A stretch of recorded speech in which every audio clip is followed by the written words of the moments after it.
प्यारे बच्चों, आज आप लोगों के सामने गजानन माधव मुक्तिबोध के द्वारा लिखा गया कविता जन जन का चेहरा एक प्रस्तुत है कि कर रहे हैं। मुक्तिबोध का जन्म 13 नवंबर 1917 को ग्वालियर के मध्य प्रदेश में हुआ था। इनकी पत्नी का नाम पार्वतीबाई और पिता का नाम माधवराज मुक्तिबोध था।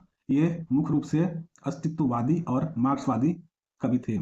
इनकी प्रमुख काव्य संग्रह है चांद का मुख टेढ़ा है। इसको आप लोग याद रखने के लिए चांद से है कि जोड़ सकते हैं, चांद टेढ़ा है तो इनके द्वारा कविता संग्रह लिखा गया, उसका नाम है चांद का मुख टेढ़ा है।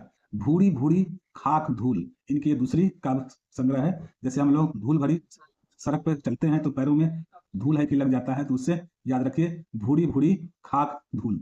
इनके द्वारा जो लिखी गई कहानियां हैं उसको काठ का सपना में संग्रह किया गया है। विपात्र, यह इनका कहानी संग्रह है। सतह से उठता आदमी, यह भी इनका कहानी संग्रह है। इनके द्वारा कुल 3 कहानियों का संग्रह है, जिसमें से प्रमुख है काठ का सपना, विपात्र और सतह से उठता आदमी। इनके द्वारा आलोचना और साहित्य लिखा गया है जो कि विश्व प्रसिद्ध हुआ है। पहला है वह आलोचना साहित्य कामायनी एक पुनर्विचार। कामायनी को देख के कंफ्यूज नहीं होइएगा, कामायनी की रचना जयशंकर प्रसाद जी ने की है और मुक्तिबोध ने आलोचना साहित्य में कामायनी एक पुनर्विचार लिखा है।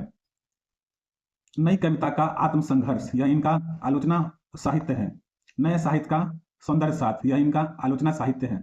मुक्तिबोध के द्वारा लिखा गया एक और आलोचना साहित्य है साहित्यक की डायरी। इसको आप लोग नोट कर लीजिएगा, क्योंकि डायरी से आप है कि कंफ्यूज कर सकते हैं कि साहित्यक की डायरी क्या है, तो यह है आलोचना साहित्य। मुक्तिबोध ने फैंटेसी के द्वारा कविताओं की रचना की गई है। सबसे लंबी कविता इनके द्वारा लिखी गई है जिसका नाम है अंधेरे में, और दूसरी जो कविता है फैंटेसी वाली उनका है ब्रह्म राक्षस। जन जन का चेहरा का केंद्रीय भाव, शोषित का उद्देश्य है क्रांति के द्वारा समाजवादी राज्य की स्थापना, जिसमें सबको बराबरी का दर्जा मिले, सबको न्याय मिले, सबका जीवन संतोष एवं शांतिपूर्ण हो। बंधी मुट्ठी क्रांति का प्रतीक है।